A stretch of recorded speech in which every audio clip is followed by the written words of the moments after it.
yang kita kenal adalah bersuci. Bersuci tadi nah, jadi taharah termasuk perkara bersuci lahir maupun batin.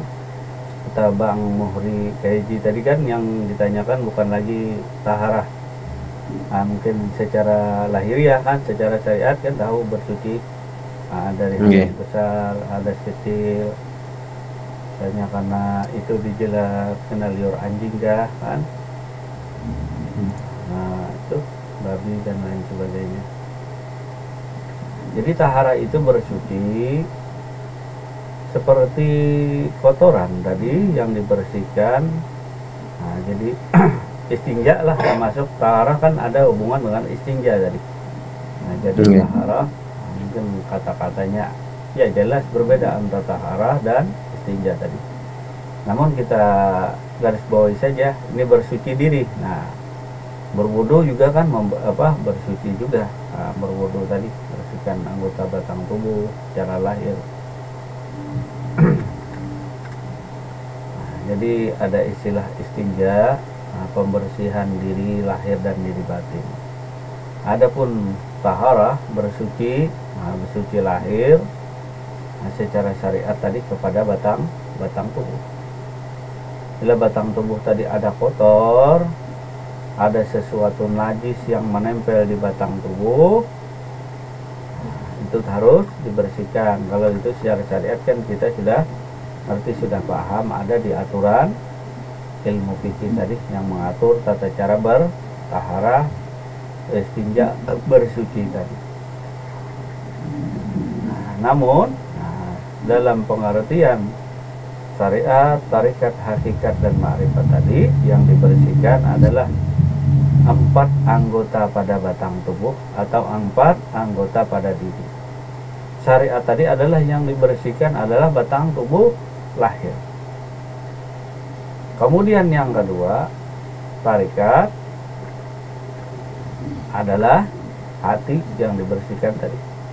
Jadi bersihkanlah hati daripada selain daripada Allah. Kemudian nyawa, syariat, tarikat, hakikat. Hakikatnya adalah nyawa yang dibersihkan. Nyawa itu seperti apa? Seperti sifat hidup, melihat, mendengar, berkata-kata, penglihatan, pendengaran, ilmu, tahu akan sesuatu, kodrat dan iradat, ataupun kalam tadi yang dibersihkan. Jadi nyawa, karena nafs yang dibersihkan, jiwa atau nafs tadi. Jiwa itu ialah nyawa tadi, nyawa. Kemudian yang keempat adalah ma'rifat, sir tadi, itu pengakuan diri. Pengakuan diri yang tidak jahar, artinya tersembunyi, ada akuan diri. Seperti pengerasa, merasa diri ada. Nah, jadi yang dibersihkan apa? Tahara atau istinja tadi kotoran. Kotoran misalnya benda seperti ini. Ini ada bendanya, kemudian ada warnanya, kemudian yang ketiga ada baunya, yang terakhir keempat adalah rasanya. Jadi yang disucikan dari taharah atau istinja tadi kotorannya. Kotorannya itu ada bendanya, ada zatnya, ini kan benda. Kalau zat ini tadi seluruhnya tadi ini zat. Yang dibersihkan kotoran misalnya tinja, nah berarti ada tinjanya, kemudian ada warnanya, yang ketiga adalah baunya, yang keempat adalah rasanya. Yang dibersihkan mana? Kepada tubuh, kepada hati, kepada nyawa, dan akuan diri tadi. Kepada syariat, tarikat, hakikat, dan ma'rifat. Yang dibersihkan yang keempat-empat ini, zatnya, warnanya. Nah, kalau tinja kan ada warna kuning, ada warna coklat, itu yang dibersihkan. Sampai tak ada lagi warnanya, zatnya hilang, warnanya harus juga hilang. Kemudian baunya tidak ada lagi dan rasanya tidak ada. Baru bersih. bersih diri tadi. Nah, jadi pembersihan secara syariat berarti zatnya tidak ada sama sekali. Nah, di batang tubuh itu, nah batang tubuh jangan ada selain daripada wujudullah.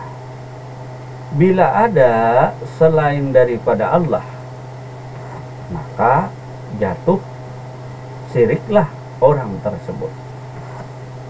Nah, maka tadi walaupun dia berzina salah satu apa sih, berzina dan mencuri.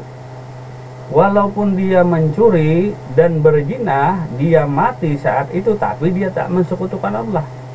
Lalu kata Rasulullah, dijawab, orang yang seperti itu kalau dia tidak mensekutukan Allah, walaupun dia mencuri dan berzina, dosa besar tuh, mencuri, berzina ya dosa besar. Tetapi ketika dia mati, umat Rasulullah tadi, dia tidak mensekutukan Allah dengan segala sesuatu, maka surgalah yang didapat, atau Allah akan masukkan surga.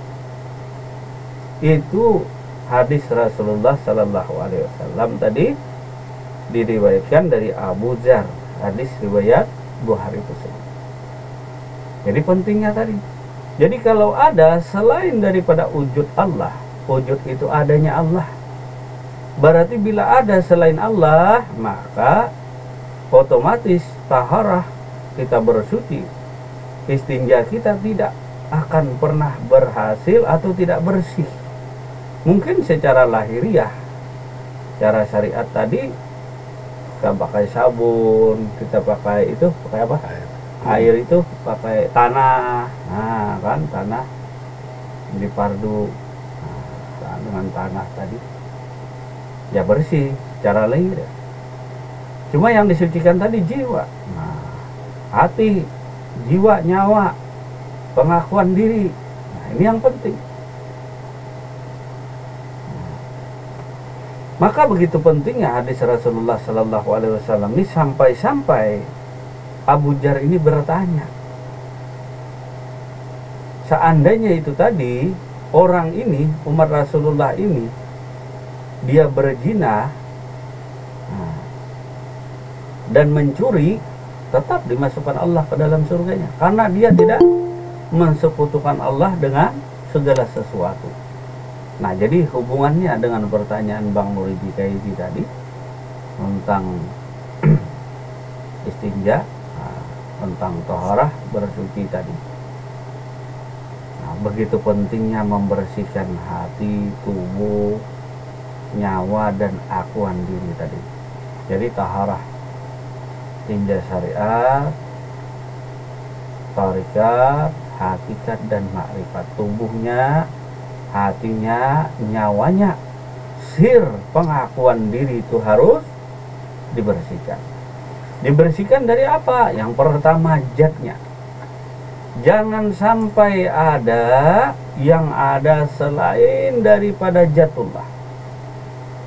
Maka yang ada itu dibuang, selain daripada adanya Allah dibuang di tubuhmu, zat tubuhmu, hatimu, nyawamu, akuan dirimu, buang. Yang ada tuh hanya wujud daripada adanya Allah Subhanahu wa Ta'ala. Nah, 10 menit lagi kan yang dibersihkan secara syariat tubuh. Jangan ada wujud atau diri ini tadi, jangan ada yang kau lihat dan saksikan pada diri ini, dibersihkan. Maksudnya buanglah segala kotoran, tadi, sifat-sifat tercela, termasuk adanya diri tadi. Lalu panah itu hilangnya sifat-sifat tercela pada diri. Nah, sifat tercela tadi berganti dengan baka itu terbitnya sifat akhlak budi pekerti atau akhlak terpuji mulia. Lihat, nah, tarikatnya tadi hati, jangan sampai di hati tadi ada yang ada selain daripada Allah. Begitu juga di penglihatan, pendengaran, pengerasaan, ilmu, hidup. Jadi yang hidup dipandang di diri itu, nah bila ada selain daripada Allah dibuang itu. Bila ada yang hidup selain daripada sifat Allah, dibuang. Bila engkau pelihara itu, nanti engkau mati dalam kesyirikan, mati dalam kekafiran. Maka walaupun engkau beribadah, tapi engkau mensekutukan Tuhan. Nah nanti, kalau ini tadi, walaupun dia berzina, mencuri, kata Rasulullah, ketika umatku ini meninggal, mati, namun dia tidak mensekutukan Allah, maka surgalah yang didapat.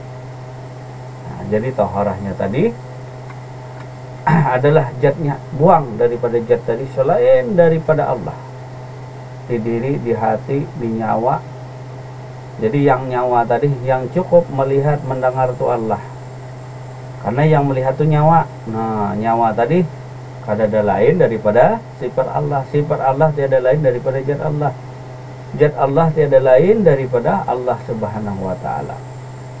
Maka buanglah segala sesuatu berupa zatnya, kemudian warnanya, apapun yang kita pandang itu, nah pandangan lahiriah, hati, ataupun nyawa, ataupun pengerasaan daripada sir, pengakuan diri kita, jangan ada warna macam-macam. Satu warna saja, bukan berarti Tuhan Bora, itu hanya kias. Warna itu maksudnya yang kau lihat, yang kau saksikan, yang ada tuh hanya Allah saja, tidak ada lain. Yang ada tuh wujudullah. Karena tauhid tadi menghindarkan seorang mukmin untuk terjerambak, untuk terjerumus dalam kemusyrikan. Bukan mengaku Tuhan, mengakui diri Tuhan, cuma itulah gunanya tauhid yang ada bersifat wujud itu Allah. Dari bertauhid tadi terhindar daripada kemusyrikan. Jadi bertaharah itu menanamkan tauhid kepada diri, kepada syariat, tarikat, hakikat, dan ma'rifat. Itu tauhid yang mengisi daripada tubuh, hati, nyawa, sir, perasaan atau akuan diri itu yang diisi oleh tauhid keesaan Allah Subhanahu wa ta'ala. Jadi yang membersihkan itu bukanlah diri kita, tetapi sifat Allah yang bersifat sedia. Jadi yang sifat sedia tadi sifat Allah. Jadi buanglah waham sangka-sangkaan kita yang menyangka bahwa ada wujud lain selain daripada wujud Allah. Karena ini sudah kesepakatan ulama tauhid. Sifat yang wahid yang pertama adalah wujud, yang ada itu cuma Allah saja. Mau apa kita? Ini sudah kesepakatan ulama bersama, ulama tauhid. Yang ada tuh hanyalah wujud. Yang ada tuh sifat Allah tadi, yang ada tuh hanya Allah saja, yang lain tiada. Maka tanamkanlah, jika engkau hendak bersuci diri, hendak suci daripada kemusyrikan, kekufuran dan kekafiran kepada Allah Subhanahu wa ta'ala. Jadi tujuan orang bertaharah, tujuan orang beristinja adalah yang utama menjauhkan diri daripada kesyirikan dan kekufuran kepada Allah. Bukan cuma gosok-gosok batang tubuh, menghilangkan kotoran-kotoran, tetapi tujuannya apa beristinja? Tentu mensucikan tubuh, hati, nyawa, perasaan dan akuan dirinya disucikan. Sehingga sucilah diri tadi secara lahir dan batin, suci. Yang suci itu tiada lain daripada Allah Subhanahu wa ta'ala.